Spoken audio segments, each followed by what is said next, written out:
প্ৰিয়সকল, যেতিয়া আমি সফল হওঁ আৰু যেতিয়া আশীৰ্বাদবোৰ লাভ কৰোঁ আৰু যেতিয়া উন্নতি লাভ কৰোঁ, যেতিয়া অদ্ভুত কাৰ্য আমাৰ জীৱনত হ'বলৈ ধৰে, তেতিয়া শয়তান মনে মনে নাথাকে। প্ৰিয়সকল, যোচেফে পবিত্ৰ জীৱন যাপন কৰাৰ ফলস্বৰূপে সফলতা পালে, উন্নতি পালে, অদ্ভুত কাৰ্য হ'ল। শয়তান মনে মনে নাছিল। সি বিপদ আনিলে, সি অপমান আনিলে, সি সংকট লৈ আহিল। বন্দীশালৰ অন্ধকূপত তেওঁক সুমুৱাই থোৱা হ'ল। তেতিয়া শয়তানে ভাবিছিল ই আৰু শেষ হৈ গ'ল। যোচেফ একেবাৰে শেষ হৈ গ'ল। প্ৰিয়সকল, আদিপুস্তক 39 অধ্যায় 21 পদৰ পৰা পঢ়িম। কিন্তু জিহুৱাই যোচেফৰ সংগী হৈ তেওঁলৈ দয়া কৰি তেওঁক বন্দীশালৰ অধ্যক্ষৰ অনুগ্ৰহপ্ৰাপ্ত কৰিলে।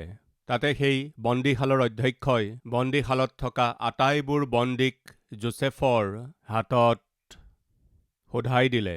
আকৌ বচ হৈ গ'ল। প্ৰিয়সকল, ক'ত? বন্দীশালত। বন্দীশালৰ অধ্যক্ষই যোচেফৰ কথা বতৰা, ব্যৱহাৰ আৰু তেওঁৰ আত্মিকতাক দেখাৰ পাছত নাজানো কেনেকৈ তেওঁৰ অন্তৰত বহুত মৰম উৎপন্ন হ'ল। যোচেফ, মই এই ভয়ানক বন্দীবোৰক চম্ভালিব পৰা নাই। তুমি চম্ভালিব পাৰিবা। সেইকাৰণে এই গোটেইবোৰ বন্দীক মই তোমাৰ হাততেই সোধাই দিছোঁ। 22 পদ। তাতে সেই বন্দীশালৰ অধ্যক্ষই বন্দীশালত থকা আটাইবোৰ বন্দীক যোচেফৰ হাতত সোধাই দিলে। তেতিয়া সিহঁতৰ সকলো কাৰ্য যোচেফৰ আজ্ঞা অনুসাৰে চলিবলৈ ধৰিলে। কি বুজি পালে আপুনি বাৰু? যোচেফক লৈ গৈ বন্দীশালত পেলোৱাত শয়তানে ভাবিছিল শেষ হৈ গ'ল, কাম হৈ গ'ল। কিন্তু বন্দীশালতো ঈশ্বৰে যোচেফক কি কৰিলে? অধিকাৰী বনাই দিলে। তাৰ পাছত কি হ'ল? বন্দীশালত যোচেফে এটা বাতৰি পালে। কি বাতৰি পালে? ফৰৌনে এটা সপোন দেখিলে আৰু সেই সপোনৰ ফলিতা কোনেও ক'ব পৰা নাই। কেৱল যোচেফেহে ক'ব পাৰিব। প্ৰিয়সকল, সেইকাৰণে ফৰৌনে যোচেফক আনা বুলি কৈ বাতৰি অহাত যোচেফক ফৰৌনৰ ওচৰলৈ লৈ যোৱা হ'ল। তেতিয়া ফৰৌনে নিজৰ সপোনটো ক'লে আৰু যোচেফে সপোনৰ ফলিতা অদ্ভুত ৰূপে ক'লে। যোচেফে দিয়া সপোনৰ ফলিতা শুনি ফৰৌনে ক'বলৈ ধৰিলে, এই অৰ্থ কোৱাৰ কাৰণে এই দেশৰ ওপৰত শাসন কৰিবলৈ তোমাতকৈ যোগ্য আৰু কোন আছে? এয়া লোৱা, প্ৰধানমন্ত্ৰীৰ আঙঠি মই তোমাক পিন্ধাই দিছোঁ। এই দেশৰ ওপৰত তুমিয়েই শাসন কৰা। প্ৰিয়সকল, এইদৰে ঈশ্বৰে যোচেফক মিছৰ দেশৰ প্ৰধানমন্ত্ৰী হিচাপে শাসন কৰিবলৈ অধিকাৰ দিলে। প্ৰিয়সকল, যোচেফে পাপৰ পৰা পোৱা সুখক নিবিচাৰিলে, কিন্তু পবিত্ৰ জীৱন যাপন কৰি ঈশ্বৰৰ আঁচনি তেওঁৰ জীৱনত সিদ্ধ হোৱাটো তেওঁ বিচাৰিলে। ফলস্বৰূপে তেওঁ দেশৰ প্ৰধানমন্ত্ৰী হৈ গ'ল। প্ৰিয়সকল, ধৰক আপোনাৰ জীৱনত অদ্ভুত কাৰ্য হৈছে। প্ৰিয়সকল, সেই অদ্ভুত কাৰ্য আপোনাৰ জীৱনত হোৱাৰ পাছত আপোনাৰ অদ্ভুত কাৰ্য দেখি শয়তানে সহ্য কৰিব নোৱাৰি বিপদ, সংকট, সমস্যা, বেমাৰ আপোনাৰ জীৱনলৈ এইবোৰক সি লৈ আহিব। কিন্তু এই সকলোবোৰত আপুনি ঈশ্বৰক যদি ত্যাগ নকৰে, কি হ'ব জানেনে? মোৰ ঈশ্বৰে আপোনাক এই অৱস্থাৰ পৰা উচ্চ অৱস্থালৈ লৈ যাব। এই কথা আপুনি মনত ৰাখিব। আপোনাৰ জীৱনত শত্ৰু কোন তাক আপুনি জানিব বিচাৰিছে তেন্তে জীৱনত সফলতা লাভ কৰক। শত্ৰু প্ৰকাশ পাই যাব। আহক চাওঁ 1 চামুৱেল 16 অধ্যায় 21 পদ। পাছে দায়ুদ চৌলৰ ওচৰলৈ আহি তেওঁৰ আগত থিয় হ'লত তেওঁ দায়ুদক অতিশয় ভাল পাবলৈ ধৰিলে আৰু দায়ুদ তেওঁৰ অস্ত্ৰবাহক হ'ল।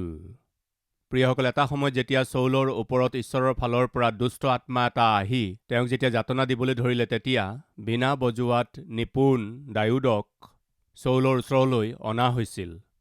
সেই সময়ত চৌলে দায়ুদৰ চাল চলন আৰু ব্যৱহাৰ দেখি দায়ুদক ভাল পাবলৈ ধৰিলে আৰু ক'লে, তুমি মোৰ ওচৰতে থাকি মোৰ অস্ত্ৰবাহক হিচাপে কাম কৰা, মোৰ তৰোৱাল আৰু ঢাল বুকিবলৈ কাম কৰা। নাজানো কিয় তোমাক মোৰ বৰ ভাল লাগিবলৈ ধৰিছে। এইদৰে ক'লে। সেই দায়ুদক দেখি চৌলে বৰ মৰম কৰিলে। কেতিয়ালৈকে বাৰু? যেতিয়ালৈকে গলিয়াথক তেওঁ নামাৰিলে তেতিয়ালৈকে। তেওঁ গলিয়াথক মৰাৰ লগে লগে আৰু যেতিয়া গোটেই দেশে দায়ুদৰ প্ৰশংসা কৰিছিল, শত্ৰুতা প্ৰকাশ হৈ গ'ল। মন দি শুনিব, প্ৰিয় ভাই আৰু ভনী। আপুনি যাৰ বিষয়ে কৈ আছে এওঁ মোৰ ভাল বন্ধু, যি মহিলাৰ বিষয়ে কৈছে তেওঁ বৰ ভাল বান্ধৱী, আপুনি নিজৰ পৰীক্ষাত তেওঁতকৈ অধিক নম্বৰ আনি দেখুৱাওকচোন। নিজৰ বান্ধৱীতকৈ অধিক নম্বৰ আনি দেখুৱাওক, ভাল পদবী এটাত গৈ দেখুৱাওক, ভাল চাকৰি এটা পাওকচোন, ভাল স্বামী বা ভাল পত্নী পাওক। তেওঁ কিমান ঈৰ্ষা কৰিব জানেনে? তাই কিমান ঈৰ্ষা কৰিব জানেনে? শুনক, আপোনাৰ প্ৰকৃত বন্ধু কেতিয়া প্ৰকাশ পাব জানেনে? যেতিয়া আপুনি কষ্টৰ মাজেৰে যায় তেতিয়া। আপোনাৰ প্ৰকৃত শত্ৰু কেতিয়া প্ৰকাশ পাব আপুনি জানেনে? যেতিয়া আপুনি সফলতা লাভ কৰে তেতিয়া। যি চৌলে দাউদক প্ৰীতি কৰিছিল, এতিয়া চাওকচোন তেওঁকেই ঈৰ্ষা কৰিছে আৰু তেওঁক মাৰিবলৈ খাপ পিটি আছিল। আৰু ইমানেই নহয়, তেওঁ এটা এনেকুৱা সিদ্ধান্ত ল'লে যে দাউদক মাৰিবই লাগিব। 1 চামুৱেল 18:11 পদ। চৌলে সেই বৰচা মাৰিবলৈ টোঁৱাই ক'লে, মই দাউদক গড়ে সৈতে হালিম। বৰচা মাৰি পঠিয়ালে। বিপদ, সংকট হঠাতে আহি পালে। কেতিয়া? যেতিয়া দাউদৰ জীৱনত অদ্ভুত কাৰ্য হৈছিল তেতিয়া। প্ৰিয়সকল, ঈশ্বৰে আমাৰ জীৱনত আমি কৰা প্ৰাৰ্থনাৰ উত্তৰস্বৰূপে আমাৰ আত্মিকতা আৰু ঈশ্বৰৰ অনুগ্ৰহৰ কাৰণে আমাৰ জীৱনত উন্নতি আৰু আশীৰ্বাদ আৰু অদ্ভুত কাৰ্য কৰিলে। প্ৰিয় ভাইসকল আৰু ভনীসকল, আপুনি সাৱধানে থাকিব। ঈশ্বৰৰ আশীৰ্বাদ আৰু উন্নতি লাভ কৰি, ঈশ্বৰক পাহৰি, ঈশ্বৰৰ বাক্যক ত্যাগ কৰি আপুনি মইমতালিৰে নিজৰ জীৱন যদি কটায়, তেন্তে যি আপোনাৰ আছে তাকো আপুনি হেৰুৱাব। যি আশীৰ্বাদ আছে তাকো হেৰুৱাব। আপুনি আত্মিক জীৱন যাপন কৰিলেও কেতিয়াবা এনেকুৱাও হ'ব পাৰে আপুনি নিজৰ আশীৰ্বাদবোৰ হেৰুৱাব লগা হয়। দাউদৰ ক্ষেত্ৰত কি হ'ল? তেওঁ চৌলৰ আগত উপস্থিত থাকিছিল, তাৰ পৰা তেওঁক দূৰ কৰিলে। তেওঁ সেনাবিলাকৰ অধ্যক্ষ আছিল, তাৰ পৰা তেওঁক আঁতৰোৱা হ'ল। তাৰোপৰি দাউদক ক'ৰবাত দেখিলেই মাৰি পেলোৱা হওক বুলি আদেশ দিলে। প্ৰিয়সকল, অৱশেষত আমি দেখিছোঁ ঈশ্বৰে চামুৱেলক কৈছে, মোৰ মনৰ মতৰ এজন ব্যক্তিক মই মনোনীত কৰিলোঁ, তেওঁক মই ৰজা পাতিম। তাৰ পাছত কি হ'ল? চৌলে দাউদক মাৰিব লাগে বুলি ভাবি বিপদবোৰ আনিলে, সংকটবোৰ আনিলে, অন্যায়েৰে তেওঁক পদৰ পৰা আঁতৰালে, তেওঁৰ অপমান কৰিলে, অৱশেষত যুদ্ধত তেওঁ নিজকে হত্যা কৰিলে। প্ৰিয়সকল, দাউদক অপমান কৰা হ'ল, তেওঁ অন্যায় সহিলে, বিপদ আৰু সংকটৰ সন্মুখীন হ'ল আৰু এইদৰে সন্মুখীন হৈ দেশৰ ওপৰত শাসন কৰোতা ৰজা হিচাপে সিংহাসনৰ ওপৰত বহিল। প্ৰিয়সকল, কি বুজি পাইছে আপুনি? যেতিয়া আমি জীৱনত আশীৰ্বাদ, উন্নতি, অদ্ভুত কাৰ্যৰ সোৱাদ যেতিয়া আমি লওঁ, তেনে সময়ত শয়তান আৰু শয়তানৰ লোকসকলে আপোনাৰ জীৱনলৈ সংকট আৰু বিপদ লৈ আহে, অপমান কৰিবলৈ চেষ্টা কৰে। প্ৰিয়সকল, আমি বাইবেলত দেখিছোঁ ছদ্ৰক, মৈশক, অবেদনগো এই তিনিওজনৰে নাম ফাইনেল লিষ্টত আহি গ'ল। ৰজাৰ সন্মুখত উপস্থিত থাকিবলৈ সকলো শিক্ষাৰ্থীৰ মাজৰ পৰা তিনিজন লোকৰ নাম লিষ্টত আহি গ'ল। ছদ্ৰক, মেছক, অবেদনগো এই তিনিওজন ৰজাৰ আগত উপস্থিত থাকিবৰ বাবে যোগ্য। অদ্ভুত কথা, সেই দেশলৈ দাস হিচাপে নিয়া হৈছিল।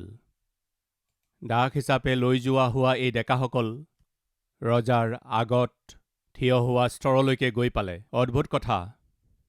তাৰ পাছত কি হ'ল?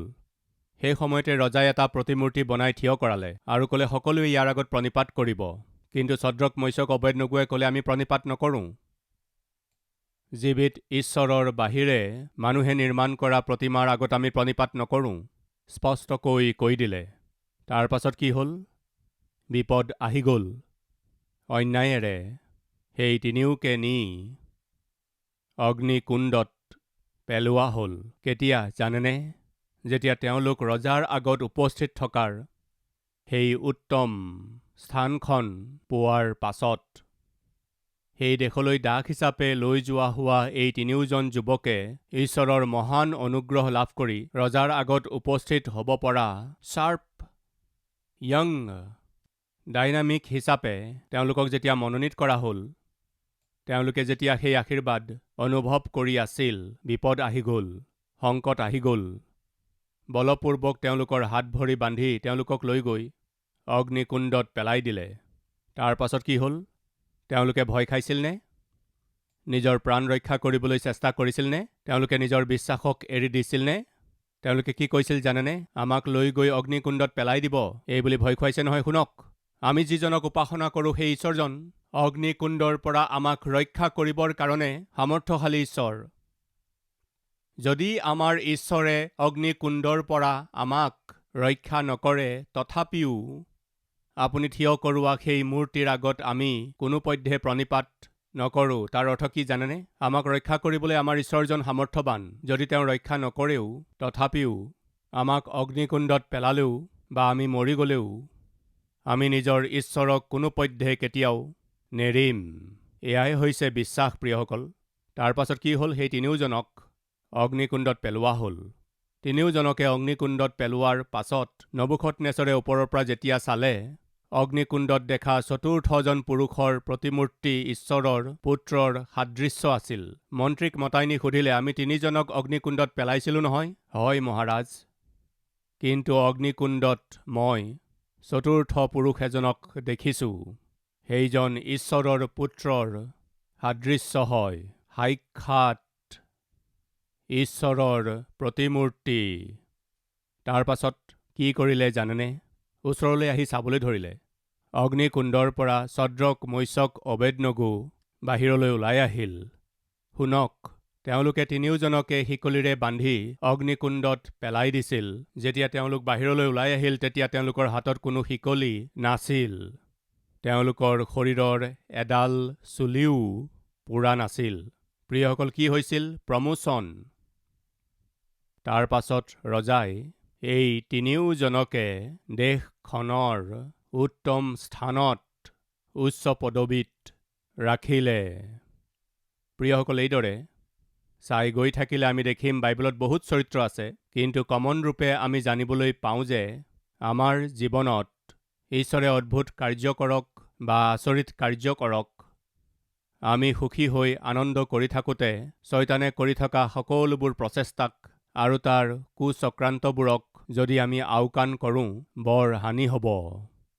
ঈশ্বৰে যেতিয়া অদ্ভুত কাৰ্য আৰু আচৰিত কাৰ্য আমাৰ জীৱনত কৰে, প্ৰিয়সকল, তেতিয়া আমি জাগৃত হৈ থাকিব লাগে, কাৰণ শয়তান মনে মনে নাথাকিব। সেইকাৰণে আমি কি কৰিব লাগে? বিপদ আহক, সংকট আহক, অপমান কৰা হওক, দোষাৰোপ কৰা হওক, কেতিয়াও নিৰাশ নহ'ব, হতাশ নহ'ব, বিশ্বাস নেহেৰুৱাব, ঈশ্বৰক নিন্দা নকৰিব, প্ৰশ্ন নকৰিব আৰু নিজৰ ভৰসাকো নেহেৰুৱাব। কিন্তু সেই সময়তেই ঈশ্বৰৰ চৰণক সাৱটি থাকিব। আপুনি যি যি হেৰুৱালে তাতকৈ 100 গুণ অধিক আশীৰ্বাদ ঈশ্বৰে আপোনাক দিব। বিশ্বাস কৰক। যোচেফে কি হেৰুৱাইছিল?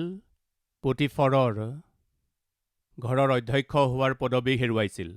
আৰু কষ্টৰ মাজেৰে, দুখৰ মাজেৰে তেওঁ পাৰ হ'ল, তথাপিও তেওঁ ঈশ্বৰক নেৰিলে। তেতিয়া ঈশ্বৰে কি কৰিলে? দেশৰ ওপৰতেই শাসন কৰিবলৈ অধিকাৰ দিলে। প্ৰিয়সকল, দাউদ এজন মেৰৰখীয়া আছিল। এনেকুৱা মেৰৰখীয়া এজনকেই ঈশ্বৰে শক্তি দিলে আৰু গলিয়াথক মাৰিবলৈ বল দিলে। তাৰ পাছত কি হ'ল? এটা ডাঙৰ উন্নতি, ৰজাৰ আগত উপস্থিত থকাৰ এটা পদবী আৰু ৰজাৰ সেনাবিলাকৰ ওপৰত এটা উত্তম পদবী। অদ্ভুত কাৰ্য হ'ল, কিন্তু হঠাতে সেই পোষ্ট যিজনে দিছিল তেওঁৱেই শত্ৰু হৈ গ'ল। সংকট লৈ আহিল, মাৰিবলৈ চেষ্টা কৰিলে, বিপদত পেলাই দিলে আৰু সমস্যা লৈ আহিল। অপমান কৰা হ'ল আৰু অন্যায়েৰে সেই পদবী কাঢ়ি ল'লে। দাউদে কিন্তু নাকান্দিলে। দাউদে ঈশ্বৰৰ আগত প্ৰশ্ন নকৰিলে।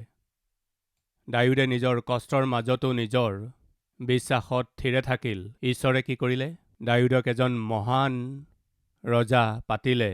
প্ৰিয়সকল, আগলৈ আমি দানিয়েলৰ বিষয়ে দেখিছোঁ। দানিয়েলক সেই সময়ৰ ৰজাই নিজৰ অধীনত দ্বিতীয় স্থান দিবলৈ সিদ্ধান্ত কৰিলে আৰু পাছত তেওঁক প্ৰধানমন্ত্ৰী হিচাপে নিযুক্ত কৰিলে।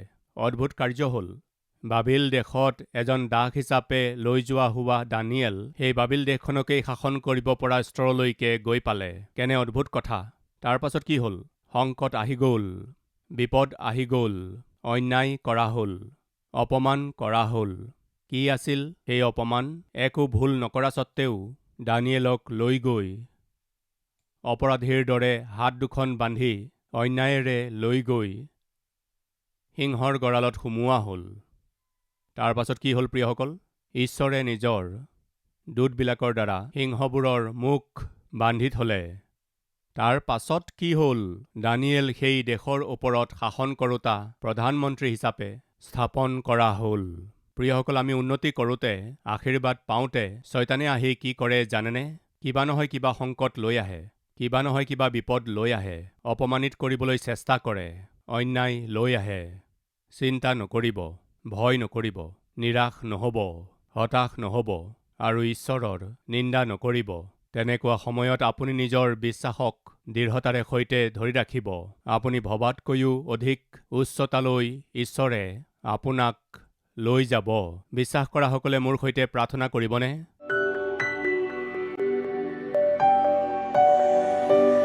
পবিত্ৰ পিতৃ ঈশ্বৰ, আমাৰ জীৱনত আমি নম্ৰ অৱস্থাত থাকি সততা আৰু সিদ্ধতাৰে যদি চলোঁ, আপুনি আমাক বলৱান কৰি আমাৰ অৱস্থা সলনি কৰি উত্তম অৱস্থালৈ লৈ গৈ আপোনাৰ নামৰ মহিমা কৰোঁতা মহান ঈশ্বৰ হয় আপুনি।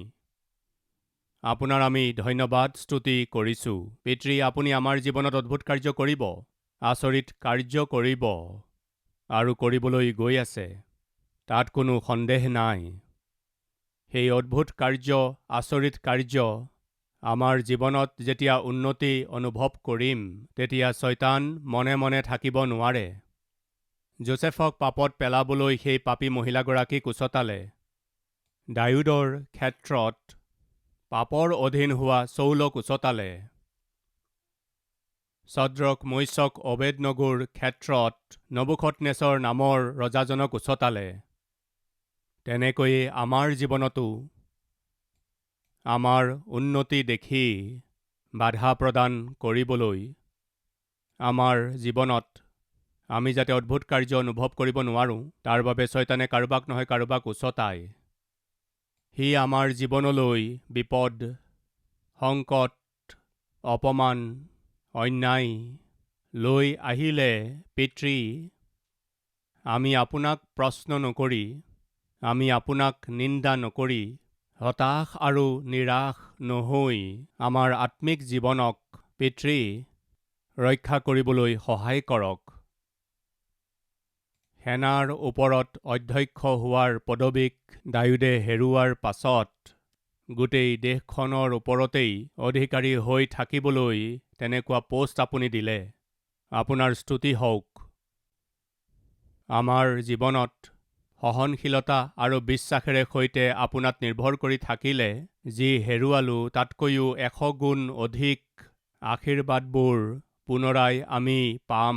এয়া সত্য। এই বাৰ্তা আমি গোটেই জীৱন নাপাহৰিবলৈ দয়া কৰক। প্ৰত্যেকৰে হৃদয়ত এই বাৰ্তাটো স্থাপন কৰক। যীশুৰ নামত মাগিছোঁ পিতৃ। আমেন।